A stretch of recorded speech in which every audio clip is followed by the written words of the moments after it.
We'll get started in just about a minute and a half. Thanks for joining.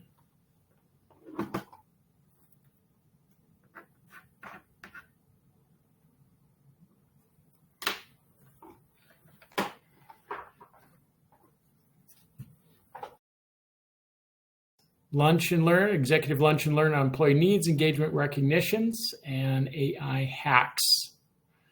We'll get started in about 30 seconds here. We're just waiting for additional registrants to join.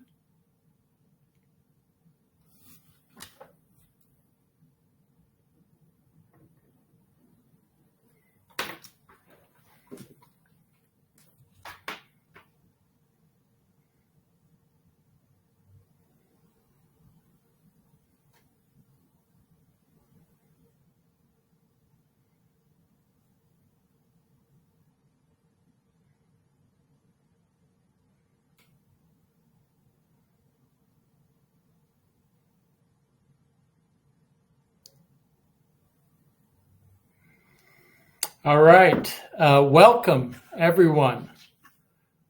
Today we have a distinguished panel that will be spending some time with us talking about employee needs, engagement recognition, and AI hacks as we approach 2025. So I'm very happy to be with you and this wonderful panel. I'm going to spend just a couple quick minutes here giving you the game plan, logistics, and then we'll get right to the agenda and right to our speakers. First of all, the guidelines. We want to make this as impactful as possible for everyone attending today. So we have a couple options for questions. We have intentionally picked a very diverse group that will be talking about their own organizations as well as what they're seeing in the marketplace. But inevitably, you might have some questions as a follow-up to what the panelists are saying. You have two bites at the apple. One is you can use our chat and you can put in a question there. We have a team with Tristan, our global engagement leader, that will be monitoring that chat and that will be forwarding information to me and questions to me so I can get them to the panelists. I'll be moderating that. In addition, if you have even more specific questions after the webinar today, feel free. We'll be sending up an email and you can ask those specific questions. We will get those to the panelists. In addition, we will give you links to the LinkedIn profiles of our panelists today. So that's how we're handling questions. This is a round robin format. We have 3 big topics to cover. And most excitingly, this is designed to be tips, tricks, a little bit of stories, not just theory. So you'll hear it from people that have been doing it, are doing it in the field from across regions and across different industries. So with that, I'm going to go ahead and, as we get started, do the quick intros. First, we have Patrik Edvardsson. Patrik is the Director of Employee Organization, Communication and Engagement. Patrik works with RLDatix. It is a global software company, over 6,000 customers in 20 different countries. Patrik has an extensive resume. He is a recurring speaker, and he is known for building high-performing teams and managing global communications across employee channels, as well as HR change management, technology implementations, and all things HR. In addition, we have Amy Bauer. Amy is out of Chicago, Illinois. She has a master's in org leadership as well as multiple advanced certifications, and Amy is working with Duck Creek Technologies. It's a PC insurance software company, formerly Accenture. And Amy is a senior leader with, again, multiple speakers, multiple panels, really experience in all things HR, people experiences, employee engagement, DEI, and across various industries throughout her career. So we're excited to have Amy here. And finally, our third wonderful panelist today, Belinda Moreno, hailing from West Coast, Seattle. where she heads up employee relations and all things as the culture manager for 2,000 plus healthcare insurer, Proliance surgeons. She also has a number of diverse industries she has worked for. And in addition, all of our panelists, she is a certified diversity professional. So a lot of good experience to cover. Excited to hear what they have to say. We're going to go and show you the agenda today. Way we have set this up, and this is based on we do about 5 of these a year. They're executive thought leadership panels. And here are the topics that we're going to discuss. The current trends in understanding employee needs, engaging and recognizing employees, and AI as it relates to engagement and recognition. So what we're seeing. So I will start off with a few live stats, current stats on the workplace. And then we're going to get to understanding employee needs. We will open it up to the panel, and they will give their thoughts, suggestions, tips on all things related. So with that, we'll go ahead and get started. Let's give you some stats. From Gallup, for those that haven't seen the workplace trends, 82% of employees are disengaged at work. And that's a high number. And why is that so high? Well, 52% are reporting, this is across industries, employees say they're actually looking for another job. So 23% then, between 18 and 23% are engaged actively at work. 51% are actively disengaged, and 62% aren't engaged at all. What does this mean? Well, Gallup finally tried to monetize this year and said, hey, it's almost $2 trillion lost in global GDP. Makes sense. People aren't engaged. We're not getting high productivity. In addition, as we all are experiencing, we're engaging in a multi-generational workforce. So when we put on our lens for engagement or recognition, we have to understand there's multiple audiences we're dealing with right today.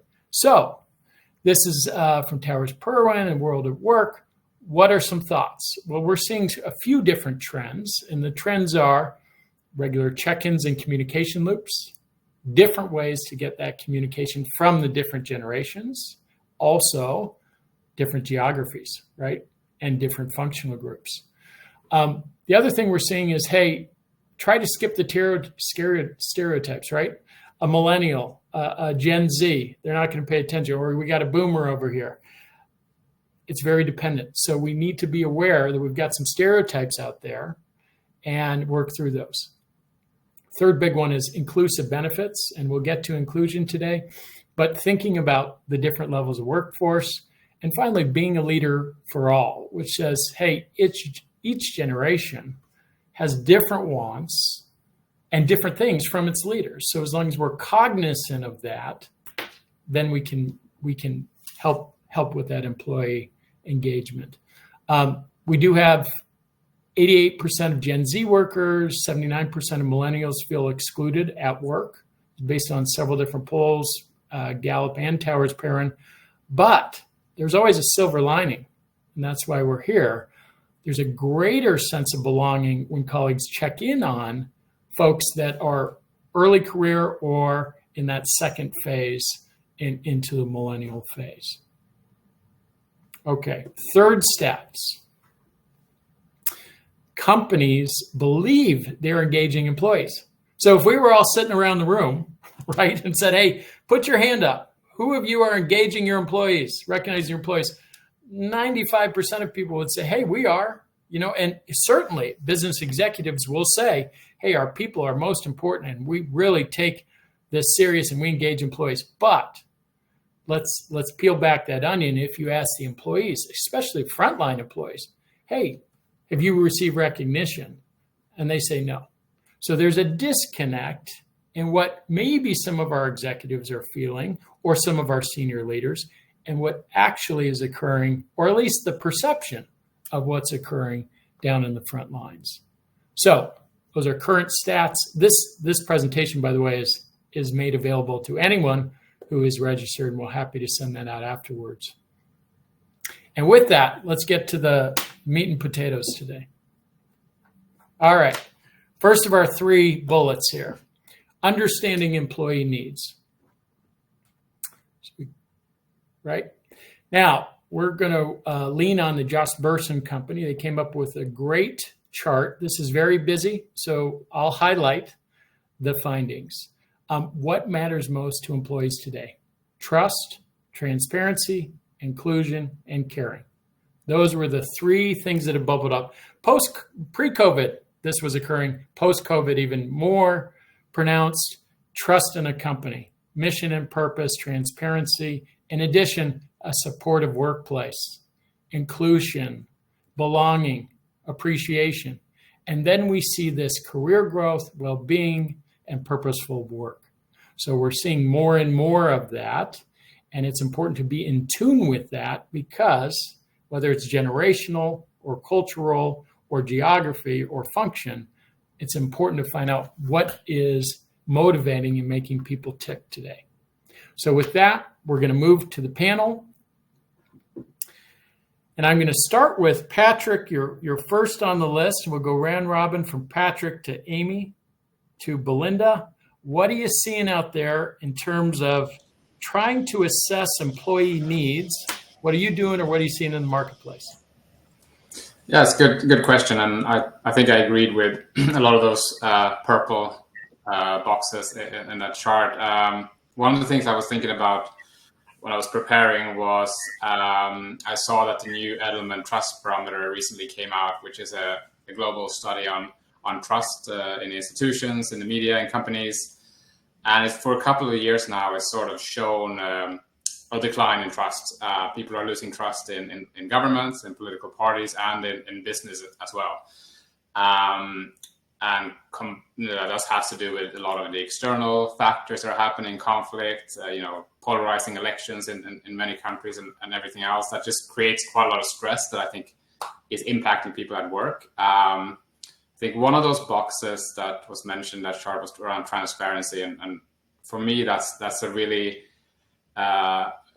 it's a really important factor, I think, to try and combat some of these things. So when there is mistrust, there's rumors, there's constant change, there's, I think, general change fatigue in organizations and outside as well. And from my role as a comms leader, that's always a principle that I try and sort of highlight when I advise them. How can we be as transparent as possible when it comes to communicating to people? I think one concrete example of what we've done at RLDatix is actually today we showcased the principles that govern our pay review process. So we're going through the pay review at the moment. And we've been very transparent about what are the things that are impacting pay decisions and what are the principles that we're trying to reach in terms of equity, while also remunerating people that are high performers. And obviously that's not going to make people happy with their salaries necessarily. That's sort of an impossible thing to do, but at least being honest with people about what are the guiding principles around that. So I think that's one thing to look at. I think the other thing that was mentioned in that box was around purpose. I think that's been an important thing for business for a long time. And I think at RLDatix, our purpose is helping make healthcare safer. That's a pretty compelling reason to be here, and I think it's something that we need to constantly communicate and remind ourselves of, because I think in any job, no matter what you're doing, if you lose track of that, it becomes transactional. So yeah, a couple of sort of initial thoughts from my end around this. That's great. Amy? Sorry, with the mute button. Matt, great question to start with. And I just also want to take a moment just to thank you for having me on the panel. As with Patrik, I also find some of the things that we're working on at Duck Creek really align with that trust, that transparency, that inclusion and caring. And what, we try also to do that leader for all approach, right? And we don't want to assume that we ever know. We want to get that feedback from employees. We also really want to meet them, where they're at. So we have developed our Voice of the Employee program, where we're trying to, through multiple channels, get input from our employees and feedback. Could be engagement surveys, onboarding, exit, pulse. I even find roundtables to be really effective to be and ask the questions. But even at social events, I tried to attend and just really kind of connect with employees and kind of foster those natural conversations and hear from them. We also have an employee experience council that is a built-in mechanism for us to get feedback. And so, within this feedback, we're hearing from our employees about belonging. And I think we've done a really good job at Duck Creek about people know that they can bring their authentic self to work. But with that research that you showed, we're really seeing we've done that good job with, psychological safety and bringing ourselves to work. But where employees want even more belonging is about alignment with company values, ensuring that there's clear communication about the vision, and really, understanding where do they fit within where the company is going. And so that's how belonging has been really showing up. As well as, inclusion, having those employee resource groups, but that workplace flexibility, wellness at work. I think also, over the last few years, we've done a really good job about people understanding the importance of it. And now what we're really trying to do is just integrating it and embedding it into Duck Creek. We have our Be Well program where we really have initiatives and programs to support employees, personal, professional, and mental health. That's great. Thanks, Amy. Yep. Belinda. Yeah, so at Proliance Surgeons, just last year, actually, we launched our very first employee engagement survey. We've been around 20 years and we've never done one. So we had to get a pulse on what was happening. And so we went with a third party that provided additional services along with that, which was really great. So it was about 33 to 35 questions. Some people might think that's overkill, but it actually only took 4 to 5 minutes to complete. So it was great. And we got a 79% participation rate, which to me, I think is really good because I've worked for companies where it's hard to reach that 50% marker. Now we're going through it right now. Our goal this year is 89%. We set a high bar for ourselves and we're going to try and match it, but without the feedback, we can't get a pulse on what's happening out there. Plus what we did by launching that last year was we were able to set a baseline, right? So we're going to be able to determine if what we've done over the past year has had any kind of effect at all on where we started. So with that, as we all know, when you launch a survey, if you don't provide feedback or follow up to your employees, you're going to have fewer participants in the future. So our CEO is the one who actually sent the survey out.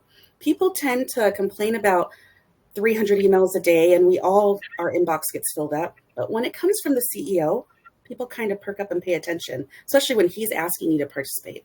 So that's step one on what we do. We started at the top and we asked for support, and he actually stepped to it and he said, absolutely, tell me what else I can do.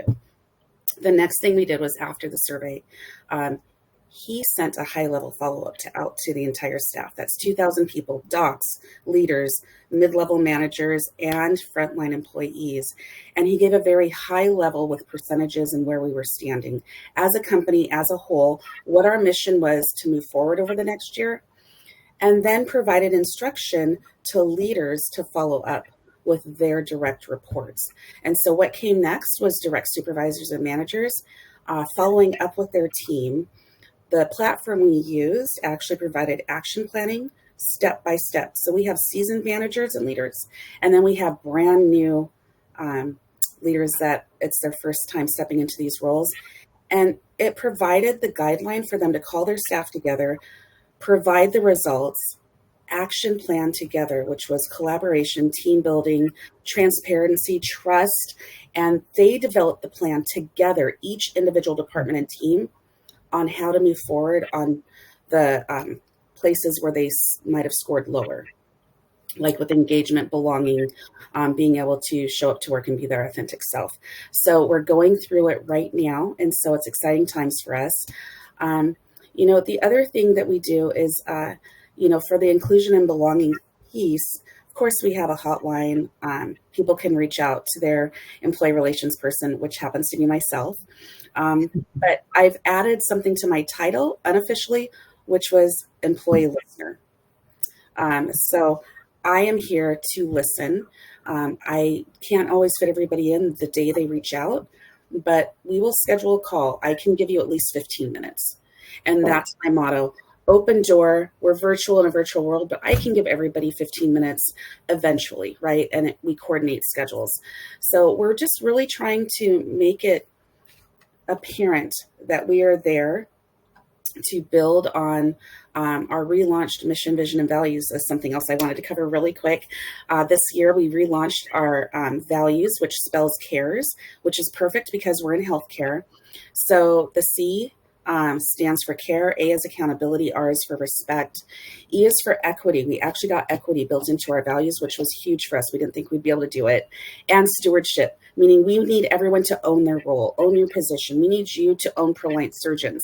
If we take care of you, you'll take care of the patient, right? So that's our goal in moving forward. And those are some of the things that we've implemented over the last year. Wow, great stuff from all three of you. And different importance based on where you're at with the organization and size and function and all sorts of things. So critical pieces, we're trying to find out what the employees need. We're going to move to our second topic here. So engaging and recognizing employees. This is nothing new, but this field is moving quickly, and we're seeing a lot of movement in engagement and recognition, and it means a lot of things to different clients. So our company, Advantage Club AI, is in 120 countries. We have 5 million users. And what that means is we deal with very, very large companies with 200,000 plus employees and very, very small companies. But from that, these trends do match up with what we're seeing from the big consulting companies. And what we are saying is there are more ways to engage employees, non-traditional ways to engage employees, and different ways. So what are the buckets that we're seeing? We're seeing more ways to get meaningful feedback. And I think we just touched on some of those in terms of how we get our employee needs. Formally, informally, roundtables, etc., in addition to the formal surveys. Also from the one-on-one trainings, how are our leaders approaching getting feedback from employees and looking at that? Secondly, career training. So how are we seeing this engagement? We're seeing more different ways for skills training, career training. We're bringing that up, and we're seeing that more intensive, again, with employee groups, individually, in a number of different ways. We're seeing career training as part of the engagement. Volunteering, opportunities formally and informally. So this can be doing things outside of the organization or within the organization, creating those committees, creating those groups, more opportunities to volunteer time, effort in areas that our employees want to be engaged. Then the employee groups, and this has really taken off. So what we're seeing is not only the formal employee groups, and this originated 4 or 5 years ago, 10 years at some companies, with diversity inclusion as an example of employee resource group. 2, now we're seeing, hey, the Chicago Bears community group, right? The fans of community, or the chili cook-off group, right? So we're seeing employee groups that are formal, informal, but more opportunities and different opportunities that are there for engagement. Finally, hey, events and fun. And it's not just the happy hours. It is the lunch and learns, or it is individually catered team events or divisional events or cross-country events that we're seeing more ways to engage employees. And then right behind that, if we look at engagement as, hey, doing the survey, then what we have seen, and it holds true with the data, is consistent experiences equal higher engagement. So in other words, if we do a one-time company picnic, That is a great way to get people together. And for some organizations, that's very exciting and a great way to do it. Does that fill our year-long commitment to engagement? Probably not as much, right? But if we can find consistent ways and get that feedback so that it's, whether it's career learning or it's engagement or fun events, but if it's consistent, that produces overall higher engagement. And third point here is, how does this engagement move towards recognition? So they are separate and distinct, but we're seeing more and different ways to recognize employees. Now, how has this traditionally been done? Well, there's sales contests, there's quarterlies, or there's monthly employee of the month, etc. What we're seeing is really an explosion in creativity around how do we engage employees. So we're seeing service markers. We provide an electronic platform, right? So you automate some of this, but the service marker could be frontline employee, fast food restaurant, 30 days, there's a service marker and it's promoted to our other peers, right? Congratulations. Or learning and achievement, badges that are purchased, that are sent out, but they're recognized by peers or leadership or both, right? So we're seeing peer-to-peer, we're seeing top-down, we're seeing what you've done outside of your job, that's being recognized. So we're seeing more in different ways there. Birthdays and anniversaries, but the service anniversaries aren't just the 1 year and the 5 year and the 10 year. We're seeing, hey, the 90-day mark, right? Or we're seeing birthdays celebrated, and we see these with teams as well as the divisions. Contest, non-sales, non-revenue contests. So we have all sorts of contests. Some of these are fun, some of these are informal, but more ways to get people to participate. And then the leaderboards. Leaderboards, just talked to an organization that does security guards. We have a leaderboard for absenteeism. We have a leaderboard for, have we recognized another employee? So we're seeing different ways and more ways to recognize employees. So there's a point of engagement, consistent engagement, and then recognition. So I'm going to hand it over to our panel, talk about, hey, what are you doing? Or what are you seeing in terms of what's working with the recognition and engagement? This time we'll start with Amy and we'll go around the horn. Thanks so much, Matt. Yeah, everything that you shared is so insightful, and I think we're seeing some of that show up at Duck Creek, and I want to share some of the programs that we have. I think, too, from what we saw with the variety of ways, it's, again, that being that leader for all and really meeting employees where they're at and kind of seeing from them what is important to them and not just assuming as a company. And so we are a remote first company. We're also global. So we feel like that and we've heard from our employees, we have to be really intentional about these recognitions because, we aren't just in offices. You can't just turn to someone and tell them what a great job they're doing. So we've really spent the last year being more intentional about our tools and, things that like automated welcome cards. New employee comes and they receive a card and it's signed from the team. Just really welcome them in and making them feel like they're belonging right away. I think that's something that's really important. We also do that for birthdays if they opt into the program, or even for anniversaries. I like to call these like these moments that matter to employees. And so it's like just giving that intentional tool so that you can make that special for them and hear from you. And then other people can, add to the card. They can also put some rewards behind it. So it's been a really nice program.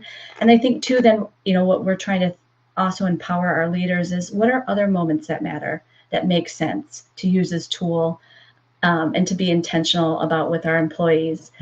You brought up volunteerism, so I wanted to talk about that. This is over the last year, we expanded our program because we find this is very important to our employees. So we've doubled the hours that we offer for employees to volunteer, but we've also expanded. We were really focused at first on, just being with nonprofits, but we knew that for some employees that's intimidating. And so we wanted to make sure that we met them where they are at. We included community service, really acts of kindness. So other ways that they could give back and contribute to where they work and live. And we hear from employees, that's important, that they want that and they love a company that aligns with those values that they had. The other thing that I wanted to bring out, we try to, have those intentional tools, but then we also want to have a variety of tools to reward employees. And we find that that really helps with engagement. So it's not just the peer-to-peer recognitions. We also include spot bonuses. We're really working on this in program and empowering our leaders to call out all the great work that they're seeing. We also have our core value awards where it is peer and leader nominated for people who are living above and beyond. The peer recognitions we talked about. Then we've also added the rewards for the anniversary program, and our employees, they gave us feedback. They really wanted that. They wanted that acknowledgement. And then we kind of took it one step further, and we're making sure for those, significant service anniversaries, we're calling it out in our town hall and really shining the spotlight on it. So, Matt, I'm with you. It's been that consistency of effort that we need to do, and then just really, making sure it's continuous with the consistency part for the rewards, for the peer-to-peer recognition. We don't let people kind of hoard those points or rewards that they're giving out. We don't let them roll over. So every quarter they get a fresh new batch of kind of ways to reward somebody so that we can kind of keep it regular and happening often. So we're trying a lot of different varieties, but I think for any of you out there that are working in a remote world, you really have to, and you have to be more intentional about it. That's great. Belinda? Yeah. Oh my gosh, Amy, you're where I'm striving to get to. So thank you for sharing all of that. That is absolutely amazing. And that's exactly where I want to take Proliance. So, Matt was right. We're definitely at different levels, but for all of those just beginning like we kind of are, we are definitely, we had to relaunch the Year of the Service program. During COVID, things have kind of stopped. We were very much an in-person organization. We do have 50 clinics, so those are all in person, of course, but our corporate office, right, downtown Seattle was in person. And so everyone had to adapt to living virtually. I feel like we're still getting a grip on it. And that intentional word is absolutely it. We have to be very intentional with recognizing, with making sure that there's equity in how we're recognizing, which we didn't have because we do still have in-office, remote, and hybrid workers. And then, the thing is like you have the in-office lunches and we send an email out to everybody. And the remote workers are like, hey, what about us? We're working just as hard. What do we get? Well, then we got to take a look at budget. Okay, can we send a Grubhub? Can we do something for each employee that's going to be $25 to $30 where, maybe a lunch inside is just $700, right? So budget plays a huge tie in this as well, and what we can do for all, and then who's going to coordinate it all for all of our remote workers. So there's a lot going on there, but we do have a Years of Service program that I'm pretty proud of that we rolled out in 2022. It was because everything had stopped in 2020. We had to play catch up and then moving forward. So we have the milestones, but we were able to add 3 years because older studies show that at the 3-year mark, employees know their job. They kind of are starting to get bored. They might start to kind of look and see what else is out there, right? It's important that we let them know how much we appreciate them and how much they bring to the team and how much we value them. And we don't want them to go anywhere. We just spent 3 years training them. If they leave us, where is all of that going, right? And so we do a recognition very manually right now, which is Amazon gift link. And it's like $25 per year of service. Hey, it's what we could do. I'm always looking to build it though. But 3 years, you're recognized at $75 and then it goes on. But what we did is 3 years to 5 years. So again, at that 5-year mark, we don't want to lose anybody. We need to keep you. We need to show you how much we value you so we recognize you again. In addition to that, we have the daily service emails that go out. Like if your anniversary is today, even if you're at one of the odd years, 7 years, 2 years, we're congratulating you. And it's coming on behalf of our executive leadership team. We want everyone to know that, hey, we see you, we value, we need you to stay with us. We do have a lot of volunteering. We hired a brand marketing manager who started about the same time I did, about 2.5 years ago. And she has connected us in partnership with our foundation that we have. We do have a couple of programs that we support here in local. I don't know if it's global or not, but there's a charity called Mary's Place, and it's for families experiencing homelessness. And so we have the opportunity to go and volunteer quarterly. Only 8 people at a time, so there's always a wait list. And so we have employees signing up and saying, hey, I want to make it on the next one. And then also a food bank, Food Lifeline. There's quarterly volunteering opportunities there. And so we definitely are promoting those. We do the Mariners games, the Sounders games, where she'll buy 100 to 300 block of tickets so we can all go and sit together and get our name up on the board. They were welcoming Proliance surgeons as a team, and we all wear the same t-shirt or hat. And so it's a way to connect with people that, because we're so virtual and so spread out across Washington State, it just doesn't happen. There's a lot of 5K runs. She looks for the ones where we have to team together. Like, what's that hard one everyone gets hurt at? The mud run? Where HR is like, no more. But, it really, you have to connect and you have to collaborate and you have to work together. And it's on a weekend day. So you get a great turnout for that. And we're actually kind of surprised. And then, for a lot of the recognition and engagement, we realize it comes down to your direct leader. That's the voice that means the most to you. And so we've rolled out a virtual learning platform that is live webinars that leaders can sign up for. And so we're really focusing on bringing all of our leaders up so that they can make the difference with their teams and with their employees, because I can tell you you're great until, I'm blue in the face, but what the voice that matters comes from the people that you work with.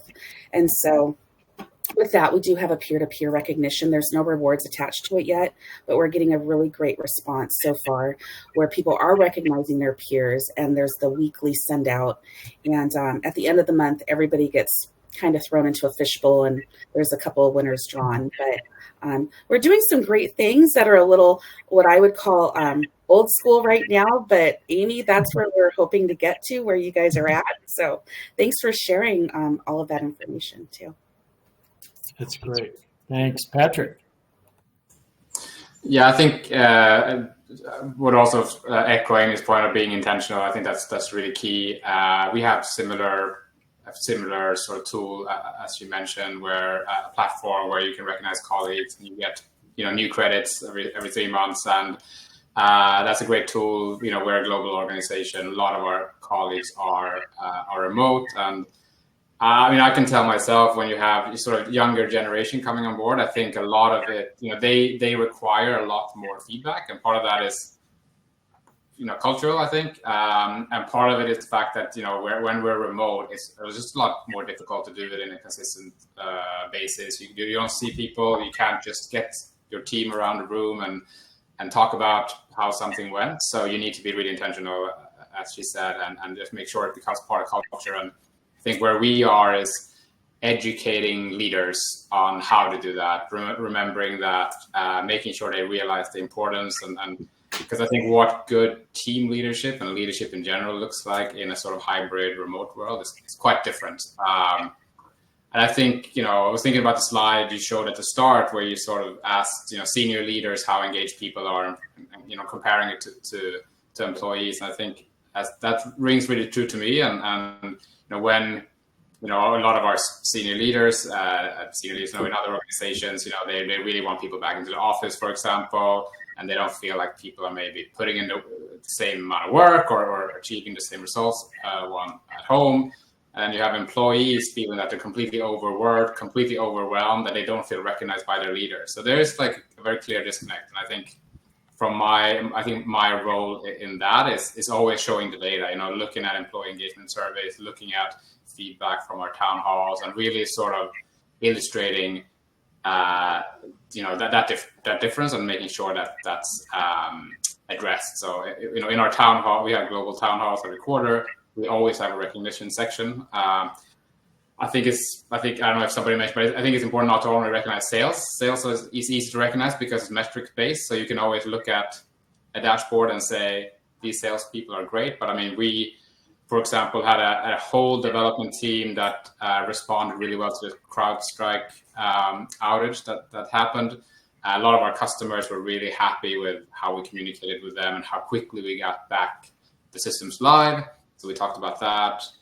I also like the idea of sort of the dashboards that I think was mentioned. So we are, for example, running a global steps challenge at the moment. So we've invited everyone in the company to take part, tracking their steps. They could be, go for a walk, go for a run, do a triathlon, whatever your exercise form is.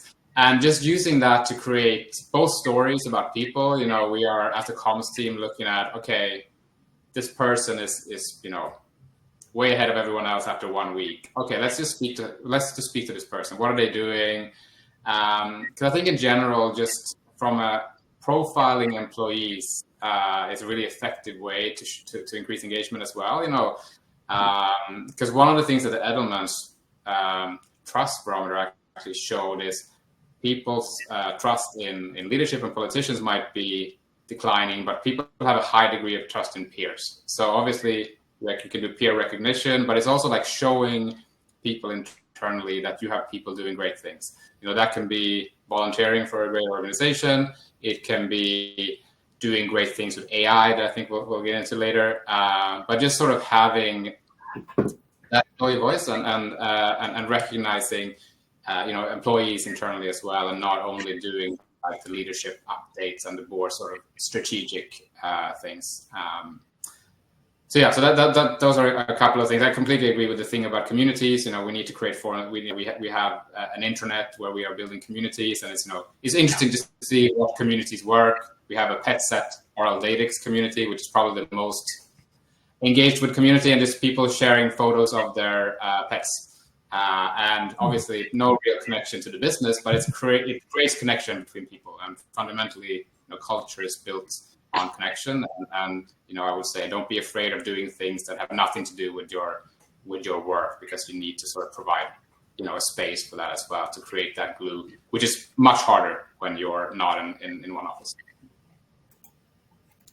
That's great. I like that culture is based on connection. Okay, just quick time check. We have about 10 minutes left, and then we're going to go round robin. So we have 2 bites of the apple for all our panelists. So in order to get all of that in, we're going to move pretty quickly through our third and final topic here, which is AI. Before we get there, just the good old-fashioned thanks, I appreciate you. You talked about how it's the leaders, those one-on-ones, that matters a lot. And when we're virtual, that connection is critical. So however we can get there. Artificial intelligence. Okay, we're going to move to what's going on as it relates to engagement and recognition. This is real time with all organizations. So we'll be brief, but what we're seeing is some automation occurring as relates to the recognition and the anniversaries. As an example, it's the nudges. So if Patrik went over to Belinda and he said, hey, great job on the CrowdStrike. Just want to let you know you did a great job. Through automation or through AI, 7 months later, it's Belinda's anniversary. Well, Patrik will get a little note, right? Or Belinda might get a note that says, hey, Patrik's up for an anniversary. By the way, he sent you a note 7 months ago. Would you like to wish him an anniversary next Tuesday? Sure. Would you like me to help write that for you? So that's the power of AI, right? It can take that automation. It can help the nudges. It can help us write those things all in line with, hey, what are you doing there as your culture? And that's just one example of several rewards. What rewards do you like? Well, you might want to also include this reward, or this group in this country sure seems to be engaged in this community. Let's double down on that community. So AI gives you that additional data and metrics to double down on what's working. And we all know it's different based on generation and function and geography, right? So how can we use that? We can use AI to help us on the engagement rewards front.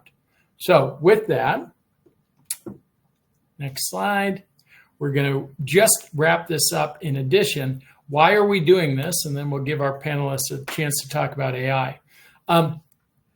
There is a return on investment with employee engagement. AI has helped us monetize employee engagement. So we have the 1.9 trillion being lost, right? It's easy to type in your chat GPT, what is the cost of our engagement? If we can move our engagement with Belinda from 79 to 89% in terms of our feedback, what does that equal? Well, we can use and we can plug that into AI tools to get some monetary, backdrop and some data behind it. But we know higher productivity, lower turnover, higher revenue, satisfaction, lower absenteeism. So we're preaching to the choir here today, but can we preach up and down? Absolutely. And we have better tools today to show that ROI. So we'll go ahead and pause here. And I'm going to start with Belinda. Have you put in one foot or one toe into AI yet? And if so, what are you seeing, or what are you seeing trends there? And then we'll go from there over to Amy and then back to Patrik.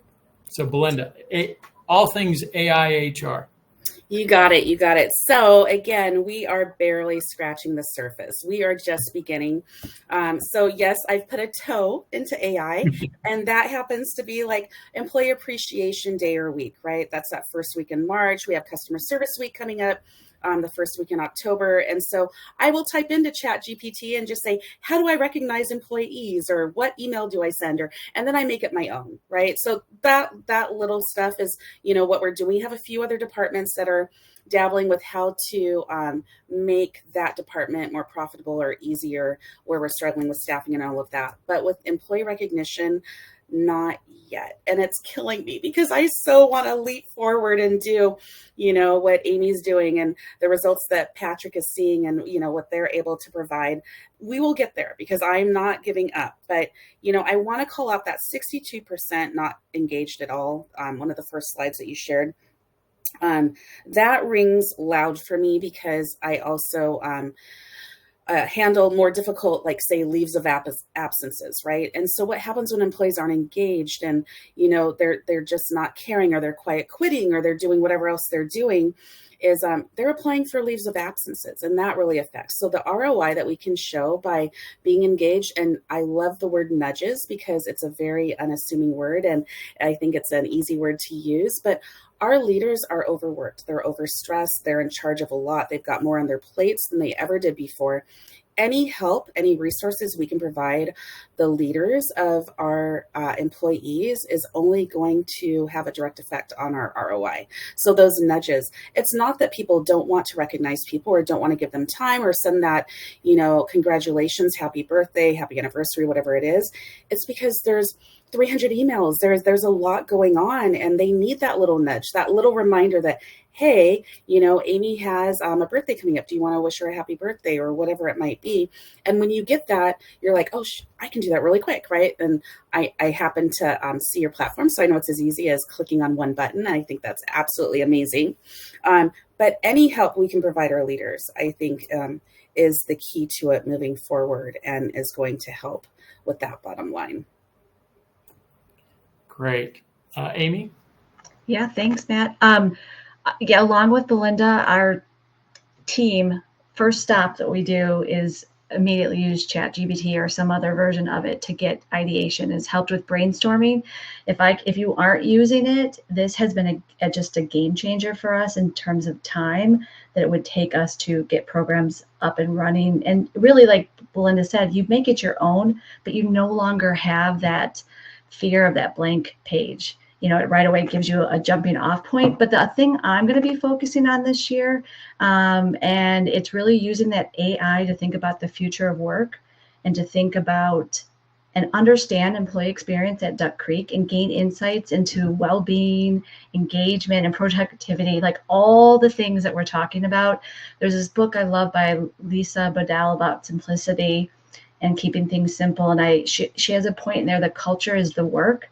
And really, we need to gain some insights, see where the trends are, where we can support our people, and then let people know information about workloads, burnout prevention, satisfaction.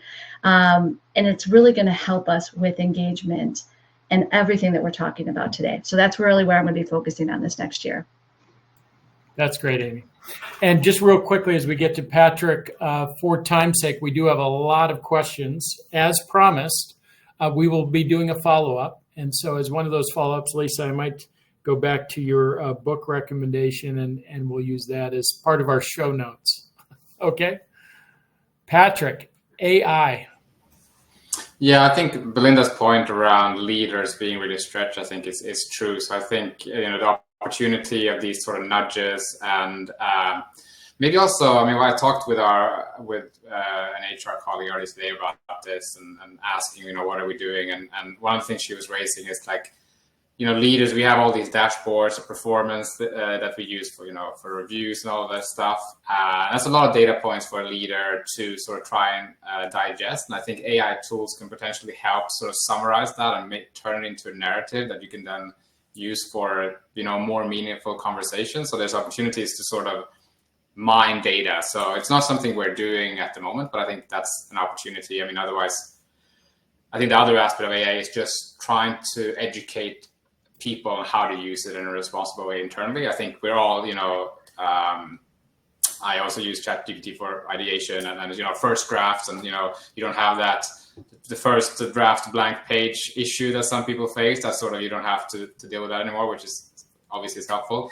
But I think for more meaningful AI, there is a big risk at the moment, I think, of people that are trying things, and maybe they're putting confidential information into various AI tools. So I think just giving people very strong guidelines of what we're doing that is still encouraging people to do it, but also making sure that they are doing it in a way that sort of works and is aligned with data protection and all of these things. But I think, yeah, a lot of opportunity to just really empower leaders to have those meaningful conversations when they are pressed for time. I think there's a lot of opportunity there. Great content, all three of you. We are already towards the end here, so I want to go through one more slide, and then we're going to do a quick 2-minute drill. Just as a follow-up, to win the marketplace, you must first win the workplace, right? So that's what we're here talking about today. So we're going to end the slide program. Again, for all those attending, we will follow up with a quick email. We will have more information for you and an opportunity for questions. And we're going to go around the horn in kind of the 90 seconds each. Any other remaining thoughts, suggestions, tips, tricks for our audience today? And this time around, we will go and start with Amy, then Patrik, and Belinda, you can wrap us up. All right. What I'm really thinking a lot about, or what I want to talk about is, we are a technology company. There's lots of technology companies. So what's going to really set us apart is all the work that we're talking about. The inclusion, the belonging, the engagement.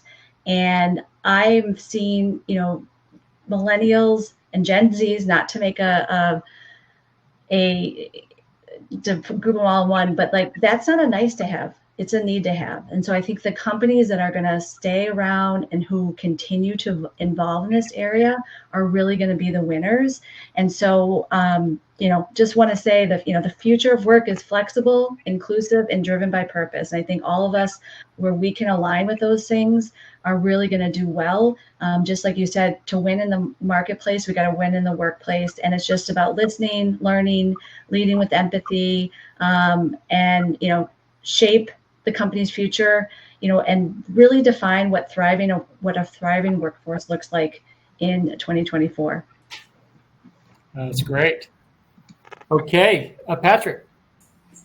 Yeah, I would agree with a lot of that. And I think a lot of what I'm thinking about is sort of how do we empower leaders and people to sort of to allow them to create a culture of learning, of empathy, of trust, so people can fail. I think somebody mentioned at the start of the meeting, I think those sort of that is difficult to do right now, and it's difficult to do because what's happening externally is difficult to do the way work gets done right now, and the sort of busyness everywhere. But I think from a sort of HR comms perspective, just creating those support systems and those, expectations and clarity on how do you keep that process, how do you keep that employee experience consistent, and how do you do it, intentionally and consistently, and providing the tools and insights that sort of helps people on that journey. I think those are things that any organization can really benefit from focusing on. That's great. Belinda. Yeah, so first and foremost, I think you just have to know your culture. You have to know your work culture. You have to know where you stand. It looks different for all of us, right? And so we're all starting at a different point, and that's okay. The main thing is we have to know. That means we have to engage. We have to get out there. We have to talk to people. However we can make that happen and facilitate that. One of our things that we're focusing on this year is matching our employee experience like we match our patient experience. So exceptional outcomes personally delivered is Proliance's tagline. Little plug there. But we focus on our patients and providing the best customer service, the best care that we can for our patients. We're in the people business, right? So why wouldn't we do the same for our employees, the people that are in charge of taking care of our patients? So really focusing on, again, pouring into leadership, because it's just shown that that's the most important relationship that the employee has is with their direct supervisor. And then going from there, because ultimately they're the ones that are going to be reached out to on a daily basis. Those are three great wrap-ups, and much thanks to our panelists for taking time out of your busy days today. Thank you all for attending, and we look forward to any and all feedback when we send out the email to all of you. Thanks again. Much thanks.